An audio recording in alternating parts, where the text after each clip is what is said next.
Oh, okay, that's kind of an interesting one along the same lines of All Will Be One, where, typically I do more sort of classical compositions, but this was one that I thought, because I've painted a lot of dragons, and usually they're very dynamic, they're coming at you or they're flying by or something like that, but I thought, especially with the sort of Japanese influence, obviously, on Kamigawa, I thought it would be cool to do something that felt almost like the dragons that you see on tapestries and clothing from Japan, like the sort of emperor's imperial dragon that you would see on a kimono or whatever. And those are always represented in a very designy sort of pose.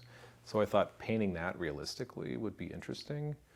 And when you see the full piece, like the whole dragon is floating kind of in this knot, like it just flies magically. It doesn't have wings. It doesn't have to flap and keep moving or anything like that. So I thought, that against sort of a dusky background showing the city would just feel interesting.